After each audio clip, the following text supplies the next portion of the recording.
Então, gente, para começar aqui a discussão, tá?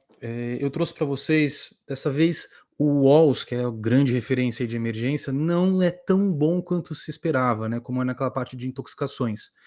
Então, eu peguei artigos, tá? Que são riquíssimos, guideline e um pouquinho do livro de emergências também. E o up-to-date tá excelente, certo? Essas são as fontes da aula.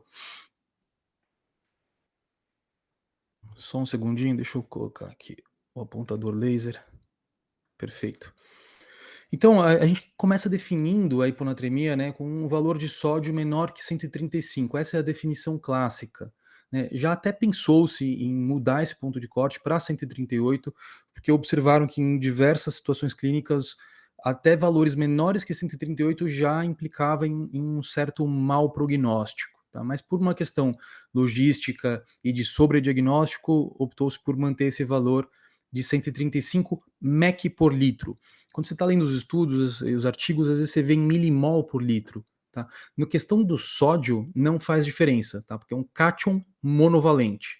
Se fosse um cátion divalente, faria diferença falar mEq por litro ou milimol por litro. Nesse caso aqui, não muda nada. É um distúrbio eletrolítico extremamente frequente, é o mais frequente, sobretudo em pacientes internados. Tem uma prevalência alta em adultos e muito alta em idosos. Portanto, tem bastante impacto aí em diversos contextos de saúde. Lembrar, primeiro sobre alguns conceitos básicos, né, e são essenciais. Osmolaridade, tanto faz falar osmolaridade ou osmolalidade, no nosso caso como médico, porque a gente está sempre se referindo ao nosso principal solvente, que é a água, e ela pesa um litro pesa 1 quilo, então não muda nada, né. E a osmolaridade, ela faz referência à concentração total de íons em uma massa de água, em miliosmol por quilo. Mas o que interessa de fato é a osmolaridade efetiva, né, que traz a referência de tonicidade, que faz referência aos solutos que de fato eh, levam ao movimento da água através da membrana semipermeável.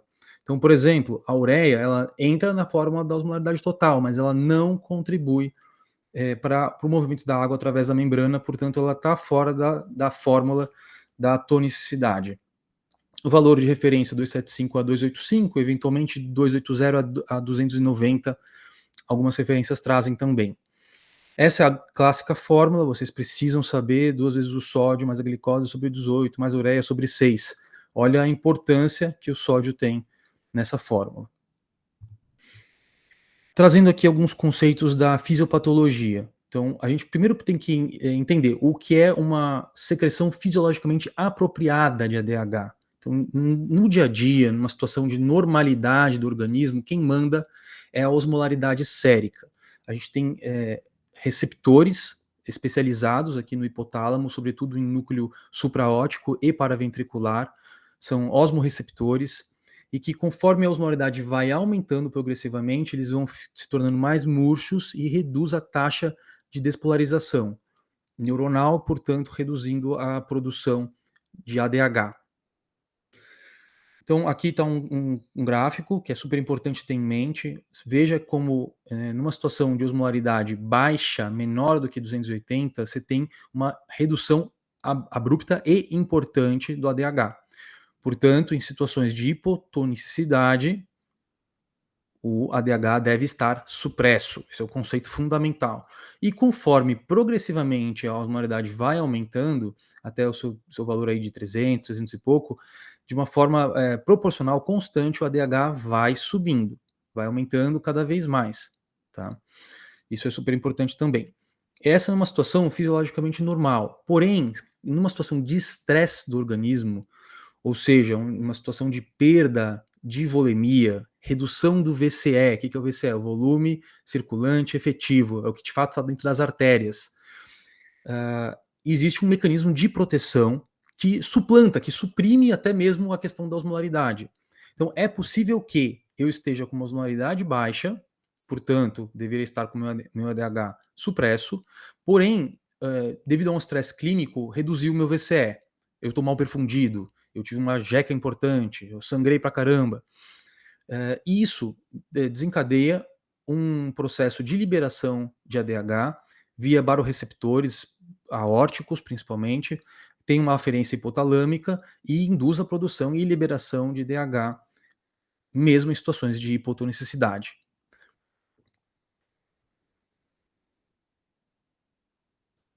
Só para lembrar para vocês aqui também que a aquaporina 2 é um dos sí é o grande sítio de ação da vasopressina arginina ou ADH. Ela vai atuar lá no coletor, vai literalmente abrir as comportas, tá? Então vai abrir as comportas para que você possa, então, absorver a água e concentrar a sua urina, tá? Também esse é outro ponto essencial, tá?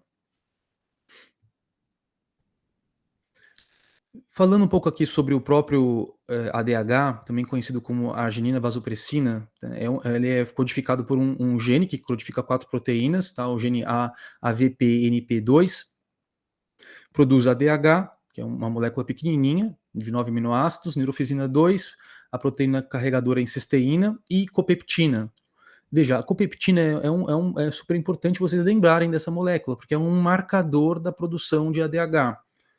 Então, ela é como se fosse o peptídeo C da insulina, tá? É assim que vocês têm que lembrar dela.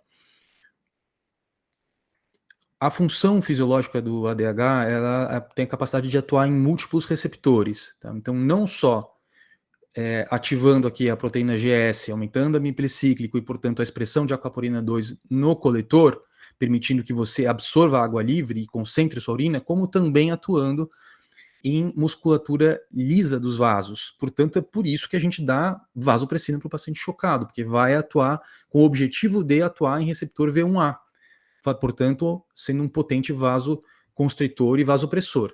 Também atua na síntese de prostaglandinas e glicogenólise.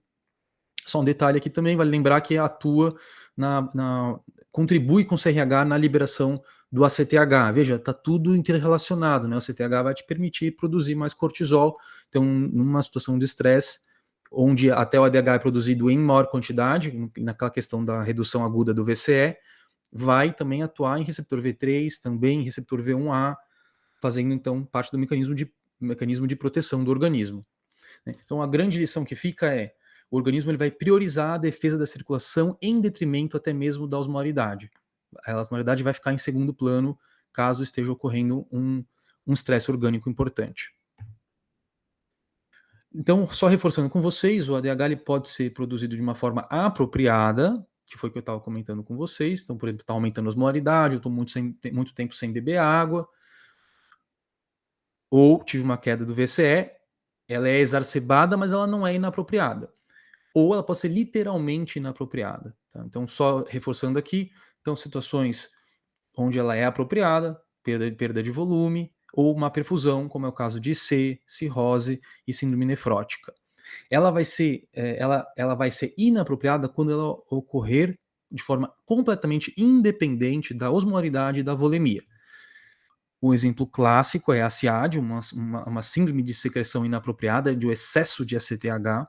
E eu coloquei aqui a imagem para vocês, por exemplo, um clássico exemplo de uma neoplasia de pulmão, por exemplo, pequenas células, um tumor broncogênico. E por definição, que eu vou bater nessa tecla com vocês algumas vezes, ela ocorre no paciente euvolêmico. Voltando aqui na questão daquele gráfico, é importante vocês criarem uma noção. O que é uma urina diluída e o que é uma urina concentrada. Então, o corpo tem uma capacidade bem ampla de concentrar ou diluir a urina. Então, ele vai lidar com o volume, vai lidar com o sódio muito bem, via de regra. Então, veja, uma urina maximamente diluída é uma urina que está por volta de 50. Uma urina maximamente concentrada entre 800 e 1.200. 1.200 é o marco máximo ali de concentração, via de regra. Às vezes pode chegar até uma diluição de 40, por alguns artigos. Lembrando, então, por que essa correlação com esse gráfico de liberação de ADH é importante, essa correlação com a concentração da urina? Porque muitas vezes, nesse contexto aqui, muitas vezes não, quase nunca a gente vai dosar o ADH, porque não é bom. Os ensaios de dosagem direta do ADH não são úteis, e mesmo a dosagem de copeptina, ela não está bem aplicada ainda nesse contexto aqui. Vai ser mais interessante lá para o DI. Então, nessa situação de hiponatremia de SIAD, a gente vai olhar para as consequências do DH, para a grande consequência do ADH na nossa urina, que é a concentração. Tá? Então, uma urina altamente concentrada significa que você tem muito ADH atuando, permitindo que você absorva água livre e concentre sua urina.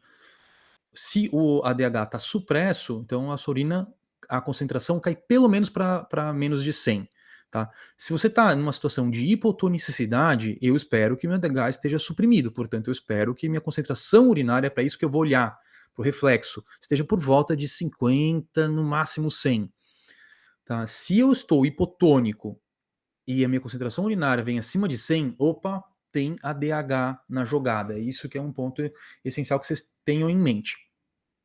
Aqui tá vendo até uma dica do artigo que eu peguei, que é um artigo bem recente, completo. Ele também te dá uma dica de usar a densidade urinária, que é uma informação que a gente consegue fácil pela própria urina 1. Na urina 1 ali vem ali densidade urinária. Então uma densidade urinária menor do que 1003 seria equivalente ao valor de 100 miliosmol por quilo, tá? E 300 seria 1010. Só uma dica que você pode usar isso. Então, se você pega um paciente hipotônico que está com uma urina com densidade maior do que 1003, você fala, opa, peraí, deve ter ADH em excesso na jogada aqui nesse paciente, tá?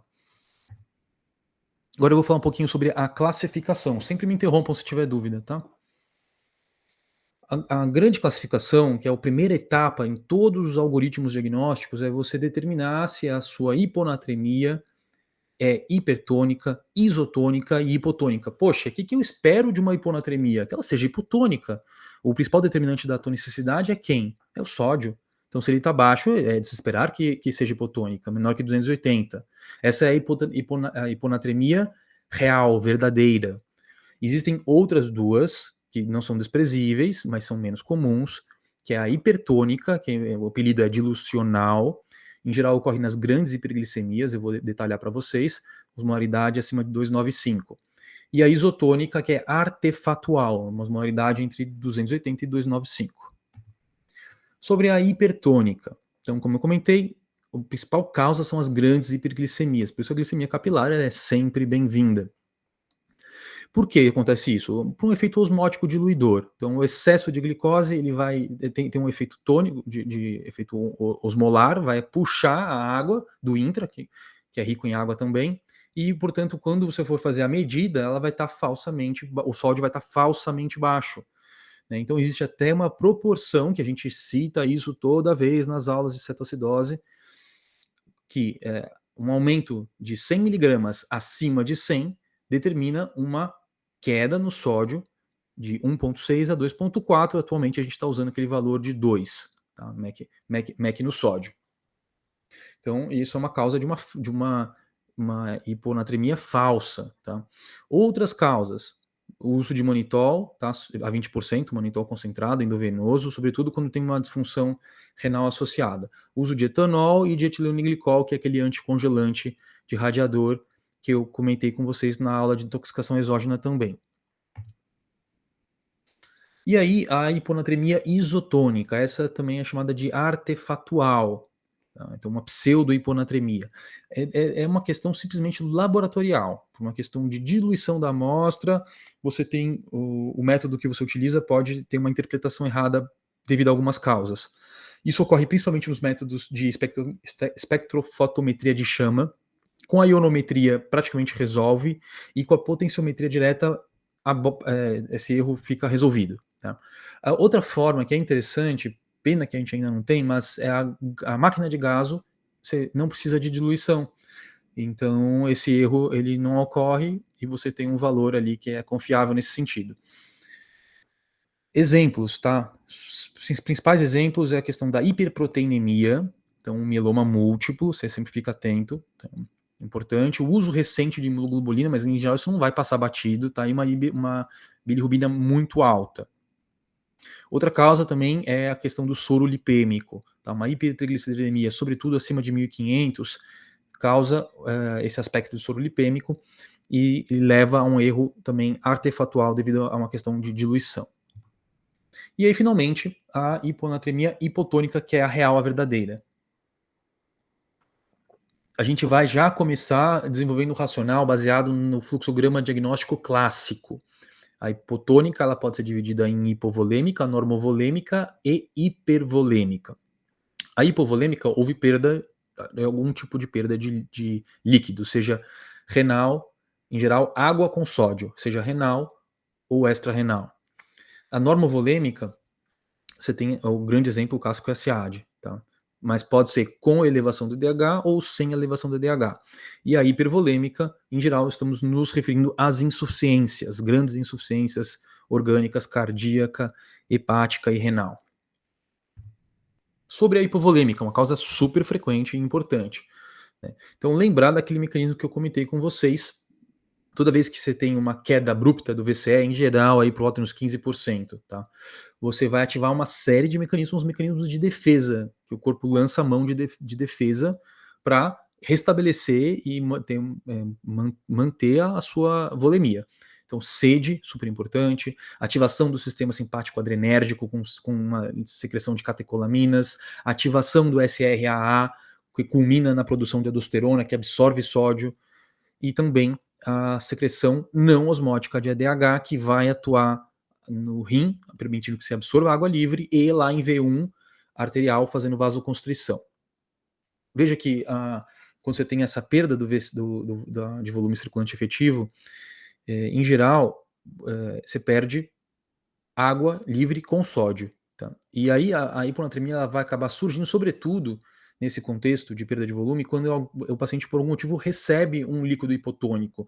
Mas veja, se ele beber água pura, nesses contextos aqui, já pode desenvolver. Tá? E da mesma forma, se alguém inadvertidamente acaba dando muito soro glico, ou um soro ao meio, por exemplo, também. E aí a gente vai dividir logo de cara a hipovolêmica em dois grandes grupos, a de perda renal e extra-renal, né? Então a perda renal, você tem um sódio urinário alto, por definição, e a extra-renal você vai ter um sódio urinário baixo. A gente vai usar o ponto de corte de 30, que os principais artigos hoje em dia estão usando esse valor, mas se você for revirar na literatura, você vê que isso às vezes muda um pouco para 40, eventualmente para 20, então vamos ficar em 30. Aqui na perda extra-renal, então você teve uma jeca aguda, né, uma jeca volumosa, o seu rim ele está perfeito, ele está ávido, então ele vai absorver grande quantidade de água e de sódio, tá?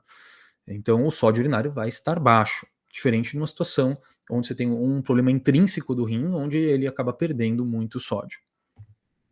E aí Gabi, vem... só uma dúvida, Pode falar. do sódio urinário a gente faz em 24 horas ou amostra isolada? Perfeito, essa é uma dúvida que eu tive durante muito tempo, tá? É amostra isolada, então facilita muito, tá? MEC por litro, não é MEC por litro dia, é MEC por litro, ponto. Então é uma amostra urinária. E aí facilita para você fazer essa dosagem, tá? Perda, aí a gente vai dividir a hipovolêmica, eu já comentei, já falei, vou só reforçar aqui. As perdas extra-renais, então, por exemplo, pela pele, um grande queimado, um suor excessivo no maratonista, por TGI, por vômitos e diarreia, no caso das hemorragias agudas, perda para o terceiro espaço, que essa você pode comer bola, então fica atento. Uma obstrução intestinal importante, pancreatite, uma grande causa, peritonite, rabdomiólise de um grande músculo vastolateral da coxa, tá? Pode ocasionar sequestro e perda de líquido extra-renal. E aí, já comentei, o sódio urinário vai estar baixo, a infusão de salina fisiológica, ela é bem-vinda, tá? E aí vem uma questão interessantíssima. O que acontece? Veja, nessa perda aguda do VCE, redução aguda do VCE, se eu dou o sorofísio, eu rapidamente corrijo aquela liberação exacerbada de ADH que eu comentei, né? Então isso é um ponto importante, porque é um paciente que pode ter uma reversão rápida da hiponatremia, porque eu estou suprimindo rapidamente o ADH dele com a expansão volêmica. Então isso já é uma dica que eu vou abordar lá no tratamento. E aí as perdas renais, tá? E é importante saber isso de cabeça. Então o uso de tiazídicos, o hipoaldo primário, a insuficiência adrenal primária, né? Nefropatia perdedora de sal, que é o pseudo-hipoaldosteronismo, ocorre por refluxo, obstrução, uma NTA, às vezes doença cística da medula. A síndrome cerebral perdedora de sal, que eu vou comentar com vocês, em geral relacionada a uma injúria neurológica grave. O paciente está hipovolêmico, diferente da SIAD, que ele está euvolêmico. e a diurese osmótica induzida por glicose, ureia e manitol. Aqui nas perdas renais, já comentei, o sódio urinário é alto, né? A infusão de salina pode ser bem-vinda também, deve ser feita. E você sempre vai buscar, obviamente, suspender os tiazídicos, corrigir a doença de base, tá? Então, isso é importante. E aí, a hipervolêmica, né? Essa, em geral, é um pouco mais fácil fazer o diagnóstico, porque o quadro clínico ele é edematoso. E isso vai estar evidenciado por diversos achados. Então, linhas B, na ausculta, no raio-x, no exame físico como um todo. Também pode ser classificado segundo o sódio urinário, e aí é mais fácil ainda, tá? Você só vai ter uma causa de paciente com hiponatremia, hipotônica, hipervolêmico, ou seja, quadro clínico edematoso com sódio urinário alto, DRC avançada, ou uma lesão renal aguda grave, tá? Porque aí você tem uma destruição, o túbulo está muito lesado, ele já não está mais absorvendo sódio, vai perder um monte de sódio na urina. E nas outras, o rim ainda tá bom, ainda, né? Tá, então ele tá ávido por sódio. Então o sódio urinário vai ser baixo nas insuficiências cardíaca, hepática e na síndrome nefrótica. Agora eu vou falar sobre a hiponatremia hipotônica euvolêmica, que é a nossa grande estrela, digamos assim, cuja principal causa é SIAD. E aí eu trago para vocês aqui um artigo de 1956, não sei se não está aqui, por aí, tá? Que foi assim o que deu início, assim, a um pontapé inicial, digamos assim, aos estudos desse assunto da SIAD, feito por Frederick Barter e Schwartz, né, duas grandes estrelas. O Barter, por sinal, era endocrinologista, foi o mesmo que descreveu a síndrome de Barter, que é aquela famosa, tá? E estudou e contribuiu para uma série de pontos essenciais nesse assunto. E aí, nesse artigo, o Barter ele acompanha 2 pacientes que desenvolvem uma hiponatremia grave, tá? E ele, na investigação, eles percebem que existe uma massa pulmonar invasiva, um tumor, uma neoplasia de pequenas células. Ele acompanha um pugilista e um engraxate, né? Ele, durante vários meses, até o momento do óbito, e aí ele vai percebendo e descrevendo o que ele tinha na época, né, as impressões dele.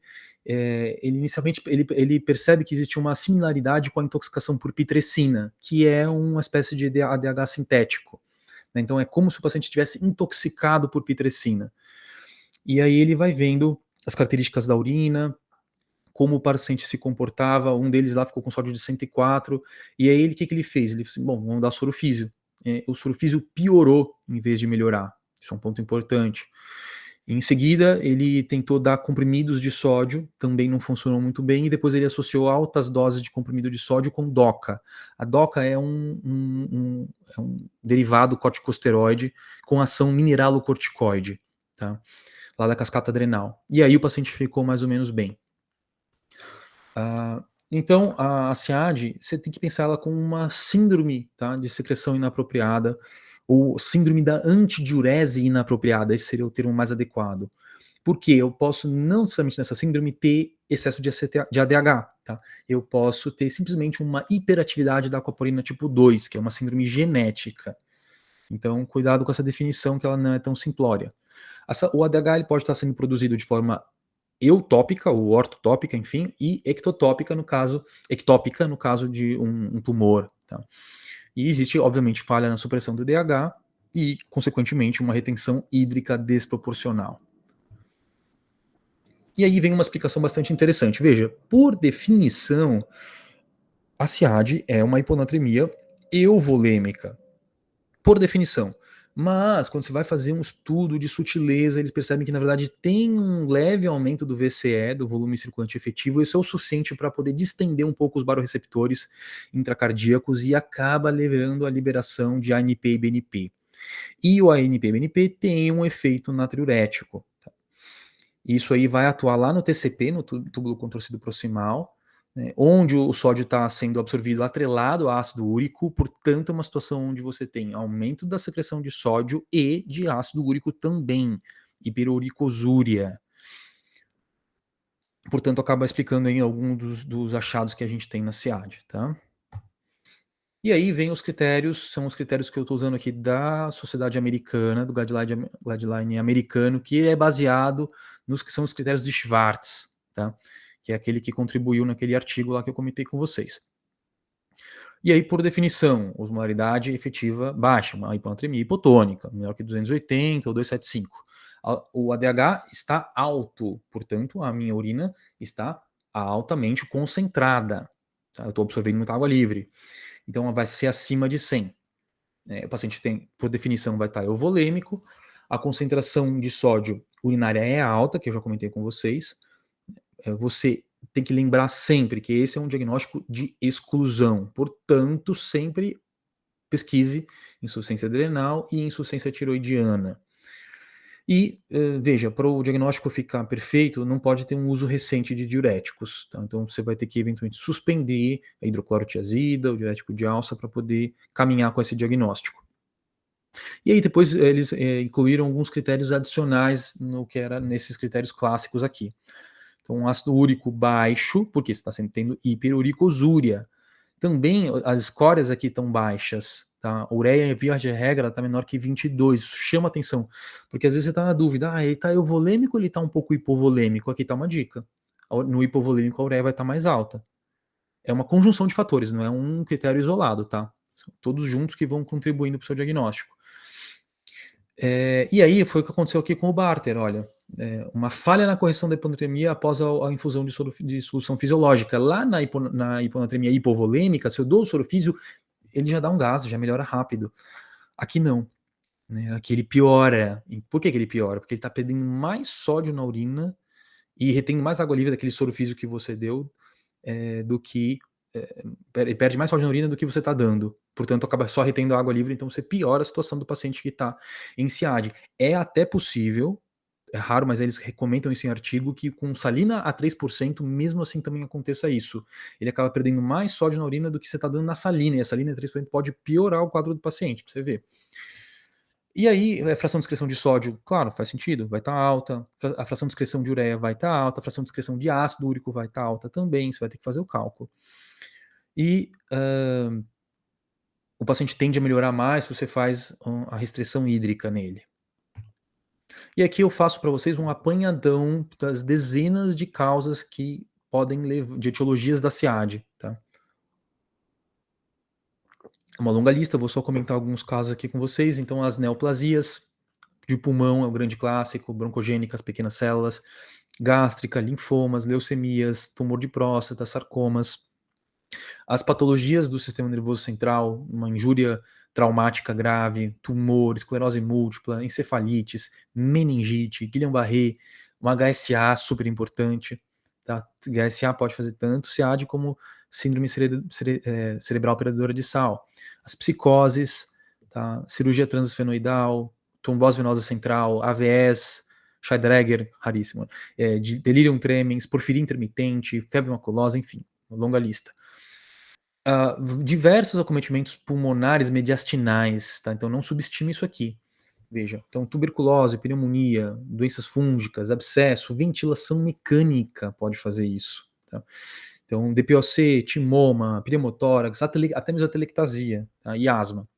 E as drogas, então sempre abra a lista de medicações incriminadas no seu paciente, uma das etapas essenciais quando você está fazendo a investigação dele. Sempre vai atrás da hidroclorotiazida, que é o grande clássico, mas tem muitas outras. Então, drogas de abuso, tá? Um Simplizyme, sibutramina, haloperidol, carba, inibidores seletivos de recaptação, os antidepressivos, tá? Até mesmo omeprazol pode causar. Opioides, né? Aí vai super ajuntar a questão do paciente oncológico. Bloqueador de canal de cálcio, bromocriptina, amitriptilina, amiodarona, ocitocina, vasopressina, lógico, cipro e fibrato e corpropramida. E aí coloquei um quinto grupo aqui, que é a da miscelânea. Então, HIV, as idiopáticas, cuidado, que cada vez mais os artigos estão mostrando que essa idiopática no idoso, muitas vezes é uma neoplasia oculta, muitas vezes, até mesmo eles descrevem casos de arterite de células gigantes, sendo como uma das causas importantes da idiopática em idoso. Os maratonistas ou endurance importante, quantidade física extrema, cirurgias, mutação gênica causando ativação do receptor V2, que foi o que eu comentei com vocês, a potomania, bebedor de cerveja, né, dietas malucas, restrição de proteína importante, polidipsia primária, afogamento e RTU de próstata. Aqui eu vou fazer algumas considerações especiais, tá? Sobre causas importantes aí que fazem um mix com a SIAD. Então, a insuficiência adrenal, qual é a dica? A primária, o paciente está hipovolêmico, tá? Na secundária, ele está euvolêmico. Por que isso? Lá na primária você tem deficiência de aldosterona. Então, ele está absorvendo menos sódio, está secretando menos H+, e K+, então, portanto, aumenta o potássio, faz um pouco de acidose, né, vai perder muito sódio na urina.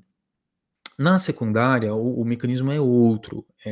O cortisol ele tem um mecanismo de feedback negativo com o ADH. Então, você perde o cortisol, então esse feedback negativo suprime, perde-se, e aí aumenta a produção de ADH. Quando você dá o corticoide, isso melhora muito rápido. Então, é uma das causas de supercorreção. Tá? O hipotireoidismo, gente, depende da referência, fala assim, acima de 20, mas olha, isso aí é caso grave, muito grave, não é qualquer hipotireoidismo. Algumas referências colocam aí acima de 50, tá? É estado mixedematoso mesmo. A síndrome cerebral perdedora de sal, né, relacionada a injúrias neurológicas graves, tem uma fisiopatologia um pouco obscura e até mesmo alguns artigos questionam a real existência dessa entidade clínica. Eles acham que muitos dos casos que o pessoal acha que é síndrome cerebral perdedora de sal, na verdade se trata de SIAD, certo? E o que vai diferenciar, na síndrome cerebral o paciente está hipovolêmico e você vai dar sorofísio e ele vai melhorar. Tá? Já na SIAD não. Drogas e medicamentos, já comentei com vocês, não é um único mecanismo incriminado, são múltiplos, é SIAD, é perda de sódio na urina, um monte de coisa. Né? Sempre deve ser pesquisado e afastado um por um, de forma criteriosa, do menos importante para o mais importante, lógico. Né? E a recuperação ela pode ser lenta, pode demorar até uma semana, por exemplo, tá? Depois que você tira o tiazídico ou a medicação. Na gestação existe uma queda por questão de redefinição de osostato, a queda de até 5 mEq no sódio, normal. O uso de tiazídicos é um grande clássico, a gente pega com frequência isso, e são sobretudo mulheres idosas, e parece que existe um componente genético, tá? Um forte componente genético. Então ela causa natriurese, importante, né? Ela recruta canais de aquaporina tipo 2 também, por um mecanismo independente do ADH, bastante interessante, já comentei mais em mulheres idosas. E por que o tiazídico faz tanta hiponatremia, né? Em comparação com o diurético de alça? Isso é uma questão importante, porque veja, a furosemida ela vai espolhar muito mais sódio. Ela vai espolhar água pra caramba também, mas ela é muito mais espolhadora de sódio do que tem um efeito natriurético muito mais potente do que o tiazídico. Mas veja que isso que é interessante, né? O ADH sozinho não basta, né? O que ele está fazendo? Ele está lá no coletor abrindo as comportas. Só que para o canal de aquaporina funcionar, eu preciso ter um gradiente osmótico. E quem está concentrando a urina, quem está concentrando a medula é a bomba de 4 íons, que é aquela que fica na alça ascendente na porção ascendente espessa da alça de Henle, que é onde a furosemida vai atuar bloqueando. Então a medula é menos concentrada. Então tem esse pulo do gato aí. E aí vou comentar um pouquinho com vocês sobre outras considerações especiais a respeito da polidipsia psicogênica e também da hiponatremia por baixa ingestão de soluto, que uma está relacionada com a outra. Essa polidipsia psicogênica é descrita em pacientes psiquiátricos que às vezes estão em surto, esquizofrenia, que tem toque e começa a beber grandes quantidades de líquido. Né? E aí eu relembro aqui para vocês um conceito super importante, que é uma espécie de princípio do balanço corporal de solutos. Aquilo que você ingere de soluto precisa ser liberado na urina, tá? Porque precisa manter um equilíbrio mais ou menos igual do que entra e do que sai. E a liberação de água está atrelada a dissoluto. Né? Então isso é super importante. Baseado na capacidade de concentração da urina, de 1.200, né, que é uma urina maximamente concentrada, e uma urina maximamente diluída de 50, e digamos que eu tenho aqui, baseado nesse range de diluição, eu tenho que espoliar uma quantidade X de soluto, que no caso, para uma dieta eu coloquei aqui o exemplo de 600, tá? Mas a dieta ocidental tem até mais, tem 800, 900. Então, se eu fosse excretar 600 que eu ingeri hoje, eu poderia fazer isso numa urina de 500 ml até 12 litros, tá? No volume urinário de 500 ml até 12 litros, baseado nessa minha capacidade de concentração ou não da urina. Se eu ingerir mais de 12 litros, se eu tenho uma dieta padrão com ingestão de 600 miliosmol e ingerir mais de 12 litros, eu não vou conseguir excretar. Eu vou reter água, tá? E aí eu já amarro com vocês a questão da hiponatremia por baixa ingestão de soluto, que é exatamente isso. Se o paciente ele tá um desnutrido, tá uma potomania, que ele fica só bebendo cerveja, a cerveja é pobre em soluto, né, e rica em água. Então, digamos que ele tem aí uma ingestão de 300 miliosmol por dia. O que vai acontecer? Ele vai, consequentemente, conseguir perder volume entre 250, tá, uma urina muito concentrada, e até 6.000.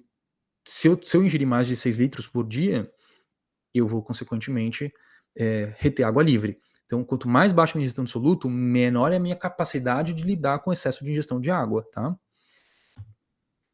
Bom, e agora a gente vai finalmente no diagnóstico, tá? Então, para aqueles que não têm tempo, ou enfim, quer estudar mais focado, aqui é um dos pontos essenciais, tá? Diagnóstico. Gabs, rapidinho, antes de você passar, eu me perdi um pouco quando você falou da síndrome perdedora de sal, de ser meio duvidoso se existe essa entidade ou não, eu não entendi isso. Tá, acho que até vai ter mais slide aqui pra frente, mas alguns artigos falam assim, questionam assim, aquela questão de artigo mesmo propiciando discussão. Questiona se de fato existe essa entidade existe. Tá? E aí eles refinando ali, percebendo, alguns mostram que na verdade muitos casos que o pessoal fica achando que é cerebral perdedora de sal é SIAD, né? Porque existe uma sobreposição importante nessa questão da lesão, porque vem qual o principal contexto da síndrome cerebral perdedora de sal? É uma injúria grave ao sistema nervoso central. E aí existem mecanismos fisiopatológicos que são suposições. Né? E eles viram que nesses pacientes que eles vão estudar, na verdade fechava critério para SIAD, o paciente estava euvolêmico e deu volume e não melhorou. Mas tem um subgrupo, e aí que vem a questão do diagnóstico de fato, né? Não estou falando que não existe. Existe uma discussão a respeito. E aí esses que estão de fato hipovolêmicos, e que aí vai fechar o critério para síndrome cerebral perdedora de sal, e mesmo os critérios não são assim super claros na literatura, tá? Mas é bastante que vai estar nessa condição, e ele vai estar mais para hipovolêmico, você vai dar o sorofísio, a expansão, e ele vai melhorar da hiponatremia, tá? Bom, vamos então para o diagnóstico. Eu já trago aqui para vocês um trechinho desse artigo de revisão que é muito bom, de ninguém menos, ninguém mais do que Madias Adrogué, tá? Adrogué e Madias, que são, na verdade, dois pesquisadores de uma universidade americana, que são aqueles que propuseram a fórmula que a gente usa com frequência. Então eles fazem uma revisão muito bonita, e quando chega na etapa do diagnóstico, olha só, ele te fala assim, veja, a abordagem clássica, ela preconiza que você vá avaliar a hiponatremia hipotônica baseado na volemia do paciente, que foi o que eu acabei de falar para vocês. Hipovolêmico, euvolêmico, hipervolêmico. Mas, o que acontece na prática? Eu estou na dúvida se ele está um pouco hipovolêmico ou se ele está euvolêmico. Essa dúvida é super, super justa. E aí, quando você vai ver estudos de clínicos, o estudo vai só focar nisso. Determinar se o paciente está euvolêmico ou hipovolêmico, ou um pouco hipervolêmico, ele tem dificuldade. Tá? Então, veja só, sensibilidade, especificidade são ruins. Então, o guideline europeu, ele fala, primeiro olha para a urina, e só depois você vai olhar a volemia. Foca primeiro na urina, tá? Essa é a dica do guideline europeu. Mas aí ele é o americano, né? Então ele dá aquela argumentada, ele fala, pode ser que você não tenha facilmente a dosagem de amostra urinária, né? Ou o paciente pode estar usando diuréticos, que vai furar a sua avaliação. Ele dá esse argumento. E daí ele cita assim, aqui a gente não tem ainda estudos que estão comparando um método de diagnóstico com o outro. Então as duas opções ainda são viáveis. Né? E ele puxa a sardinha para o lado dele e fala, muitos dos especialistas recomendam que você faça a abordagem baseada na volemia. O quadro clínico ele vai depender muito da questão temporal e da gravidade da hiponatremia, lógico. Então, a definição é hiponatremia aguda é aquela que se desenvolve em menos de 48 horas e a crônica mais de 48 horas. Você tem um processo então de adaptação via de regra, quem sofre com sódio é o neurônio. Quem sofre com potássio é o cardiomiócito. Tá? Mas é possível também que tenha até relato de edema agudo de pulmão por hiponatremia. Então, outras células também podem sofrer. Tá? E aí você tem um mecanismo de adaptação, que é uma liberação de osmóis idiogênicos, que podem ser orgânicos e inorgânicos. Inicialmente, na fase inicial, você tem uma liberação de osmóis inorgânicos e depois osmóis orgânicos que o neurônio vai produzindo ativamente para proteger ele contra essa hiponatremia. Então ele é hábil em se proteger, tá? Tanto é que a gente às vezes pega pacientes quase assim, oligossintomáticos com sódio muito baixo, né? E já te trago aqui um exemplo, um ponto importante, frisar que quando ela é aguda, não dá tempo de fazer essa proteção, tá? E claro, também, a gravidade dos sintomas e o valor do sódio é super importante. Então, um sódio, uma hiponatremia leve, está definida aí entre 130 e 135. Uma hiponatremia moderada, entre 120 e 129, e muitas referências já estão trazendo esse valor de 125. E a grave menor que 125 ou 120. Os sintomas também você vai levar em consideração se são sintomas leves, moderados e graves. Leves é um mal-estar muito inespecífico, tá? Em geral, passa desapercebido. É um mal-estar, é um déficit cognitivo, um pequeno déficit de equilíbrio, predisposição a fraturas. Lembrar que isso que é um ponto de estudo importante até na endocrinologia, né? O osso é um grande reservatório de sódio também, e de alguma forma ele começa a doar sódio, e isso aumenta o processo de reabsorção e predispõe, então, à fratura. Os sintomas moderados, cefaleia, confusão mental, náusea sem vômito. E sintomas graves, vômitos, convulsão, coma e parada respiratória. E aí aqui eu vou primeiro fazer a abordagem clássica em 3 etapas, tá? 3 etapas. São a etapa 1, sempre afastar as não verdadeiras, né, que é comum a todos os fluxogramas que eu já comentei com vocês. Então tira da frente a hipertônica e a isotônica. Depois, uma vez sendo hipotônica, já dá uma olhada rápido na história clínica, no que o paciente usa. Então veja já as medicações, ele tem alguma endocrinopatia descompensada, ele está com uma disfunção renal muito grave, que isso já vai te direcionando. E finalmente a etapa 3, eu vou avaliar a volemia. Está edematoso, está hipovolêmico ou está euvolêmico? Na etapa 1, para simplificar, o que você poderia fazer? Simplesmente dosar triglicérides, proteínas totais, bilirrubina e glicemia. Pronto. Né? Se puder usar na gaso, na máquina de gaso, ou usar um método diagnóstico que está menos predisposto a erros, também é bem-vindo, mas a história clínica e a anamnese vão te dar algumas dicas. Então é lógico, puxa, ele usou imunoglobulina recentemente, né? E já tem um diagnóstico de uma discrasia plasmocitária, ou eu vou ficar atento, será que esse paciente está com sinais de, né? Ou fez uso recente de monitor, glicerol, às vezes o laboratório te liga e fala, o aspecto do soro do paciente é lipêmico, doutor. Ou a enfermeira, na hora que faz a aspiração, já vê isso ali no pote na hora. Né? Você pode enxergar isso. Ou tá com uma bilirrubina gravíssima, tá? Etapa 3, tá? A etapa 2, já comentei com vocês, não tem muito mais o que falar. A etapa 3 é essencial, tá? Então aqui vale a pena a gente parar para pensar um pouco a respeito. Estou reforçando os conhecimentos que eu já citei antes. Então, o paciente está hipovolêmico, então eu vou pensar, essa perda de sal foi renal ou foi extra-renal? Então, se foi renal, então o sódio urinário está alto. Isso vai me lembrar do uso de tiazídicos, da insuficiência adrenal, síndrome cerebral perdedora de sal, né, da, da, da nefropatia perdedora de sal, tá, que também está aqui dentro. Ou se foi extra-renal, a história clínica ela vai te direcionar, né? O paciente que teve diarreia volumosa, teve um grande sangramento, enfim. O paciente está edematoso, você vai direcionar para as insuficiências. IC, DRC, cirrose. Né? O paciente está euvolêmico, e aí vem, de novo, você vai olhar o sódio e a osmolaridade urinária. O que eu espero da osmolaridade urinária um paciente que está com ADH alto, não supresso, acima de 100, já comentei com vocês.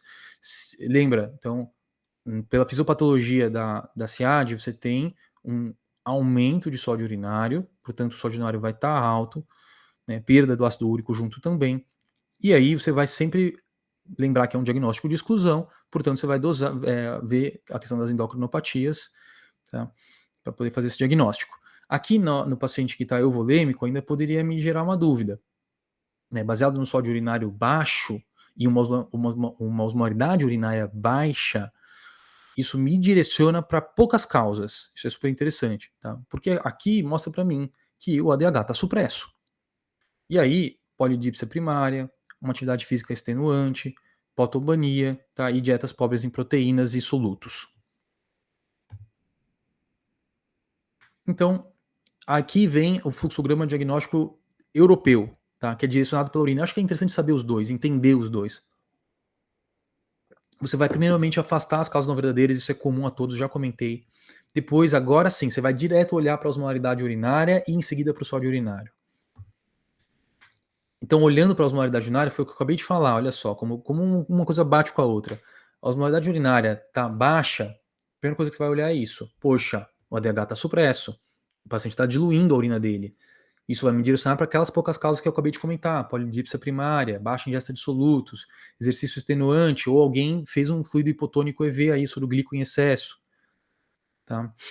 Se a osmolaridade urinária está alta, então sugere presença do ADH. O ADH está alto, pode ser apropriado, pode ser inapropriado. Né? O paciente não está, o ADH não está suprimido, portanto ele está absorvendo muita água livre. E depois você vai olhar para o sódio urinário. Então, vindo um ADH alto, eu vou olhar para o sódio urinário. Se vier um sódio urinário baixo, eu tenho aqui um rim ávido a absorver sódio, numa situação de baixo volume circulante. Portanto, isso me direciona para IC, cirrose nefrótica e ou as perdas extra-renais. Tá? Então, o fluxograma europeu vai dessa forma. E aqui são dados clínicos que vai te ajudar a diferenciar um do outro. Tá? E se a osmolaridade urinária está alta com sódio urinário alto também, pensa em SIAD. Mas quando você pensa em SIAD, você tem que sempre lembrar que é um diagnóstico de exclusão. Tá? Outra causa também, que aí também vai fazer com que você tenha osmolaridade urinária alta, por quê? Porque são aquelas onde você tem uma contração do VCE. Você tem um excesso de EDH também na jogada. Com sódio urinário alto, cai naquelas perdas renais, que eu já comentei no começo. Tiazídicos, IA primária, nefropatia predadora de sal, síndrome cerebral predadora de sal e diurese osmótica. E aí aqui tá resumidinho para vocês, tá a abordagem do guideline europeu. Olha só como ele já joga para cá, osmolaridade baixa, joga para você considerar isso aqui, pronto. Tá alta, olha o sódio baixo. Você vai, veja que no final das contas, você vai ter que dar uma olhada na questão da volemia do paciente. Então também tem essa, né? E aqui ele vai te explicar, ó, se o sódio urinário tá baixo, o rim tá ávido por sódio. Então vai ser baixa perfusão das insuficiências ou vai ser perda de líquido extra-renal. Tá? E aqui da mesma forma o raciocínio que eu já comentei com vocês. E aqui é o mesmo, só que a mesma forma, só que é aquela abordagem clássica americana que eu comentei com vocês. Tá? Que eu vou olhar para a volemia. Mas veja, eu vou olhar para a volemia e depois eu vou olhar para o sódio urinário, no final das contas também. Então, se o paciente está hipovolêmico, com sódio urinário alto, são aquelas doenças renais que eu comentei com vocês, tá? As perdas renais. Baixo é o contrário, né? O paciente é a perda extra-renal. O paciente está euvolêmico, sempre lembra da SIAD, tá? Então, você vai jogar aqui para a SIAD. Daí você vai olhar para o sódio também. E paciente hipervolêmico, lembra? Está hipervolêmico com sódio urinário alto, você só vai ter praticamente uma causa, que é a lesão renal grave, seja crônica ou aguda, tá bom? Então sempre pensa dessa forma aqui, olha para esses fluxogramas que vai ficar claro para vocês. Tá? Sódio urinário alto, você vai cair aqui ó, em 3 circunstâncias só, tá bom? Tratamento, finalmente. Aqui eu fiz um mastigadão, assim, esse slide aqui é o principal, depois eu vou detalhar com vocês, mas esse é o ponto alto. Então, quando você vai pensar em tratar o paciente, você tem que se questionar, é agudo ou é crônico? Porque quando é agudo, eu valorizo tudo, e o meu limiar para tratamento é baixíssimo, tá? Por quê? Porque eu não tenho aqueles mecanismos de defesa em ação. O paciente está altamente predisposto a ter edema cerebral, a ter sintomas graves, parada respiratória e herniação. Então, mesmo num paciente assintomático, com sódio menor que 130, agudo, eu vou fazer um bolus de salina de 50 ml a 3%. Se ele tiver sintomático, agudo sintomático, qualquer sintoma se valoriza muito, porque já pode rapidamente evoluir para uma herniação. Então eu vou já fazer 100 ml de bolos quando ele diz é 10 minutos, salina 3% até 3 vezes. Ok, não é agudo. Cuidado que às vezes você vai ter que ter um bom senso. Poxa, o paciente acabou de vir de uma balada, sabe que usou droga e você chegou para você com um sódio de 123 e tá lá comatoso. É óbvio que isso aí você vai comprar que é agudo, você não precisa ter 2 sódios. Clinicamente falando, você vai comprar que é agudo, tá? Ah, crônico, né? Então, aí você vai levar em consideração o valor do sódio. Então, quando é crônico, calma, respira, né? Então, eu vou olhar o valor do sódio. Então, é um sódio, uma hiponatremia leve, então calma, são as terapias não salina hipertônicas. Eu coloquei dessa forma didática para vocês, tá? O sódio é menor que 130, aí eu vou olhar duas coisas: sintomas e presença de lesão subjacente no sistema nervoso central. Lesão, eu me refiro, por exemplo, a uma neoplasia, um AVCH, um AVCI superextenso, tá bom? Um trauma grave, agudo, tudo agudo. Então, se o paciente tem é crônico, com sódio menor que 130, com sintomas graves ou lesão do sistema nervoso central, faça bolos também, igualzinho a esse aqui. Se os sintomas são moderados, até moderados, leve a moderado, sem lesão do sistema nervoso central, você vai de novo olhar para o valor do sódio, porque aqui eu estava me referindo a um valor menor que 130. Se ele for menor que 120, faça salina hipertônica, mas agora não em bolos, em infusão, como eu vou explicar para vocês. Essa infusão pode ser fixa, de 15 a 30 melhora, isso é uma discussão na literatura, ou baseada nas formas que a gente está super acostumado a usar. Se for um sódio mais tranquilo, tá? Então de 120 a 129, aí você vai fazer a terapia não salina hipertônica, certo? Então isso aqui é o slide principal. E aí, quando eu vou me orientar o tratamento do paciente, eu vou levar em consideração, como eu comentei, é agudo ou é crônico? Qual é a gravidade da hiponatremia? Qual é a gravidade dos sintomas? Existe doença intracraniana associada? E, finalmente, depois levar a pensar já na provável etiologia da hiponatremia. A internação, obviamente, vai estar bem indicada em todos os casos graves, tá? Casos sintomáticos e na hiponatremia aguda, sempre, né? Em geral, sódio menor que 120 não tem muita discussão na literatura não, é interna mesmo, tá? Aqui também vem uma dica, né? Toda vez que você tiver a palavra grave, tudo que é agudo é grave, tá? Ou vier uma palavra grave porque o sódio é grave ou porque o sintoma é grave, vai ter salina hipertônica, tá bom? Então falou a palavra grave, você já sabe que a salina hipertônica vai entrar. E aí, esse é um ponto super importante, né? Durante muitos anos a gente falava a meta de correção do sódio em 24 horas é até 12 mEq por dia, né? Meta inicial. Isso hoje em dia é considerado uma meta iatrogênica, porque foi observado casos de síndrome de desmielinização osmótica até com valores de 9. Então veja aqui, no artigo de revisão do Adrogué, ele coloca aqui pra gente até 10, né? Ele fala muitas vezes 4 a 6, no máximo 8, tá? Eu guardaria 4 a 6 a no máximo 8. Mas ele fala aqui, ó, pode ser que até 10 seja ok, mas aqui embaixo ele fala, alguns especialistas acham que na verdade é 8, tá? E aí ele coloca aqui também, no máximo 10, mas alguns especialistas acham que é no máximo 6, tá? Sobretudo aqueles que têm maior risco para síndrome de desmineralização osmótica. Então essa é uma entidade nosológica grave. E o que é o argumento também? Percebeu-se que com pequenas variações aí de 6 mEq, você já resolve a situação tira o paciente da gravidade. Então não tem necessidade de passar muito de 8. Então grave 8 assim tá ótimo. 6 a 8 tá excelente. Então, essa é uma entidade que antigamente chamava-se de melinólise pontina. Tá? Por quê? Porque é um clássico, aí você vê esse hipersinal aqui na ressonância na ponte, né? Mas não sempre ele se manifesta dessa forma. Pode ser que não tenha nada de alteração no exame de imagem. O quadro clínico é muitas vezes dramático, o paciente com tetraparesia, disartria grave, síndrome Locked-in, sabe? São coisas horríveis e muitas vezes irreversíveis. A fisiopatologia está em discussão, tá? Então, parece que tem uma quebra da barreira hematoencefálica, isso poderia predispor a uma ação imune. Então, tem até relato preciosista de que uma plasmaférese resolveu o problema do paciente. Então isso pressupõe que existe talvez um mecanismo imune nessa jogada aqui. Mas enfim, são só detalhes. E aí aqui só um basicão, né, esse slide eu coloquei de última hora aqui só para falar que eu não citei, né, para ninguém falar que eu não citei. Como é que você faz a salina 3%? Você tem que estar na cabeça, na ponta da língua. 55 ml de NaCl a 20% em 445 ml de soro físio a 0,9. Sempre lembre das concentrações aqui, isso aqui é essencial você saber. Soro glico tem 0 sódio, né? Quanto que tem aqui o soro fisiológico? 154. Quanto que tem a salina 3%? 513. Esses aqui você tem que saber. Soro ao meio, 77. Soro a 1/4. Não se esqueçam disso. Né? E outro conceito básico para você poder fazer diluições e montar o seu soro em diversos contextos aí é o que? Saber que 0,9, quando fala 0,9%, eu estou me referindo ao quê? Em 100 ml eu tenho 0,9 gramas, seja de sódio. Muitas vezes eu falo para vocês, faz 2 gramas de cálcio. Aí vocês me perguntam, quantas ampolas? Veja, 2 gramas de cálcio, você tem que saber isso.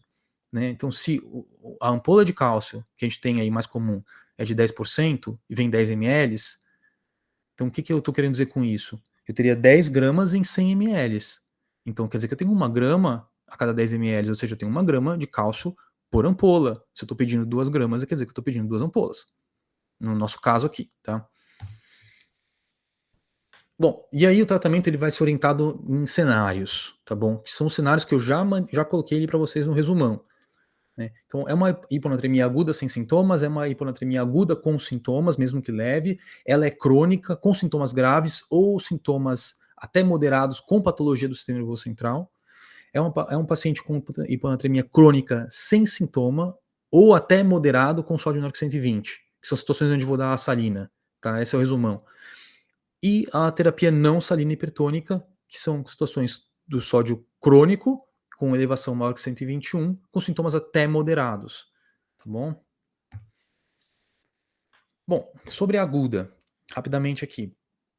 Né? Mesmo nas sem sintomas a gente vai tratar, já comentei com vocês. Na aguda com sintomas, qualquer coisa você vai valorizar. Lembrar que uma causa importante é a aplicação de fluidos endovenosos, um contexto pós-operatório que ocorre sobretudo em mulheres e crianças, são mais predispostos no pós-operatório. Então, imagina, operou e aí fez o anestésio, por acaso, por algum motivo, fez muito soro glico, puxa, pode fazer uma aguda, tá? Maratonistas, né, os exercício de endurance, psicoses e uso de MDMA. Muita atenção com isso. Tá? E aí a conduta é essa aqui. Se for aguda sem sintomas, 50 ml, já falei para vocês, em 10 minutos. Se for aguda com sintomas, mesmo que leves, você vai fazer aquele mesmo 100 ml em bolos em 10 minutos, total de 300. A europeia fala para fazer 2 alíquotas de 150, não muda muita coisa. E atenção aos objetivos, cuja elevação, na maioria das vezes, de 4 a 6 mEq, tá, em menos de 6 horas. Aqui a dosagem do sódio é super frequente. Então, eu fiz o bolos, já dosa. Fiz o bolos, já dosa. Ou você fica aí de 1 em 1 hora, de 2 em 2 horas, dosando esse sódio. Tem que ser bem criterioso, ficar em cima. Tá? No máximo 8. E você pode alcançar a sua meta em poucas horas. Veja, o risco aqui de síndrome de desmineralização osmótica é mínimo, não tem praticamente, tá? Sintomas graves ou sintomas moderados com patologia do sistema nervoso central com sódio menor que 130, tá? Então, veja, a meta ela é a mesma para essa situação também, no máximo 6 a 8, dosagem de sódio fica em cima de 1 em 1 ou 2 em 2 horas, você também vai fazer bolos de salina de 100 ml até 300. Tá. E aí agora na hipotermia crônica, sem sintomas, tá? Ou até leves e moderados, como eu comentei, você vai olhar para o sódio, foi a mesma coisa que eu já falei.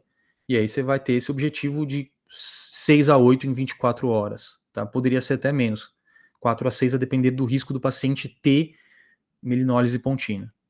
O monitoramento aqui, quando você faz a salina em infusão prolongada, tá? Que a gente usa a fórmula, aquele método que a gente está mais acostumado a usar, você vai dosando sódio dependendo do guideline de 4 em 4, 6 em 6 horas, é o suficiente, só não vai abandonar. Tá? Inclusive, eu vou comentar com vocês. Eu vou usar sódio, a fórmula, eu vou usar uma conduta de infusão fixa. fica a seu critério, desde que você faça a dosagem frequente do sódio, tá tudo certo. E aí, tem um ponto interessante de atenção que eu vou comentar rapidamente, que alguns pacientes são de maior risco para desmineralização osmótica, né, de rápida reversão, que são aquelas situações que eu comentei com vocês, onde ele rapidamente restabelece a volemia, e aí ele suprime o ADH, ele dilui a urina e faz uma diurese aquosa. Então faz uma rápida reversão. Quando que isso acontece? Na hiponatremia hipovolêmica, por insuficiência adrenal, na SIAD, são nas causas transitórias de SIAD. Então, por exemplo, no pós-cirúrgico, tá? O paciente que teve muita dor, muita náusea, de repente usou uma medicação pontual, então é uma causa rapidamente reversível de SIAD, tá? E pacientes de alto risco também, então com sódio muito baixo, menor que 105, que tem hipocalemia conjunta, etilistas, desnutridos e com doença hepática. E aí vem a questão da fórmula, né? Como calcular a infusão da salina 3%? Por uma questão, acho que talvez de educação médica, eu vim de escolas onde a cultura predominante era usar a fórmula de Adrogema Dias, né? Então, o delta MEC para 1 litro de solução é igual ao sódio da infusão menos o sódio do paciente sobre água corporal total mais 1. Tá? Veja que tem lugares que colocam o sódio, né, o potássio nessa fórmula também. Não se esqueça do potássio, tá? Ou poderia usar a fórmula do déficit de sódio, tá? Que é essa fórmula aqui também, que é um clássico também. E aí tem uma discussão na literatura, né? Lá no artigo do Matias Droga, ele fala, olha, a forma que a gente criou, ela tem validação sim, tá? Que os críticos dizem, as fórmulas acabam superestimando, você acaba hipercorrigindo, tá? Então cuidado. Por isso que ele fala, você quer fazer fixo entre 15 e 30? Pode fazer também. O mais importante, no final das contas, é fazer a dosagem do sódio. Tá? Monitorar o resultado esperado.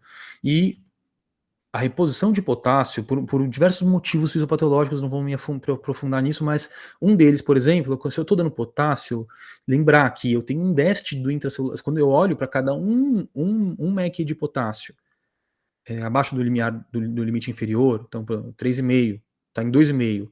Se está em 2,5, o intra tem um déficit de 200 a 400 mEq, tá? Então, conforme tô dando potássio, o potássio vai entrando no intra. E o intra faz o quê? Ele doa sódio. Então, dar potássio contribui para o aumento do sódio. Tá bom? Então, esse é um ponto importante. Cuidar nos pacientes que têm hipocalemia conjunta.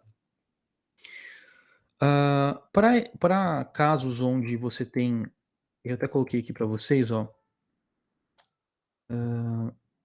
Bem, eu já encontro. Eu poderia fazer a salina hipertônica junto com DDAVP, né? Isso é baseado no racional desses casos de rápida reversão, tá? Porque veja, o que eu faço? Eu dou o DDAVP, é como se eu estivesse dando ADH para o paciente, tá? Mas ele não tem excesso? Calma. Eu estou querendo controlar e fazer com que a minha reversão seja mais previsível. Então, se eu fico aplicando ADH em você, e essas variações do ADH, elas não ocorrem mais, o que torna a minha correção mais previsível.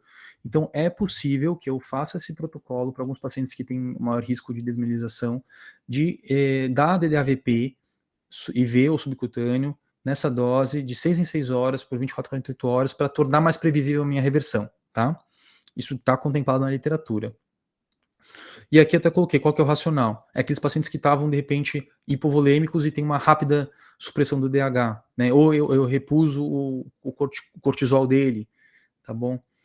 Então, esse aqui é o principal motivo. E aí, finalmente, na paciente com hiponatremia crônica, com sódio menor que 120, em pacientes edematosos. Então, veja, na medicina nem sempre nem nunca, né?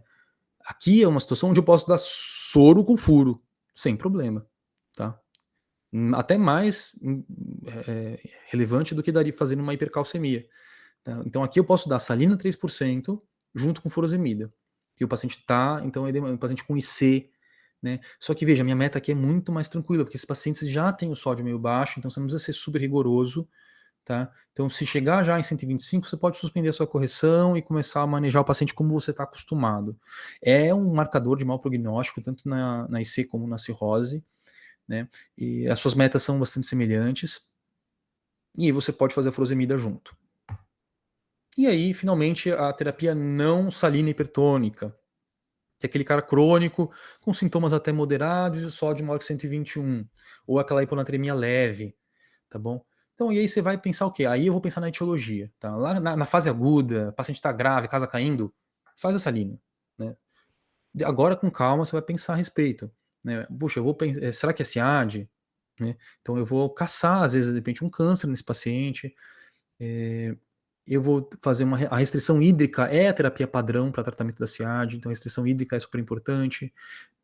Aqui no Brasil a gente tem ainda pouco acesso, mas existe a terapia com ureia, com comprimidos de sódio. Existia, hoje em dia já não está mais usando a demiclociclina, que é um antibiótico, e os vaptanos, que eu vou comentar com vocês. Tá?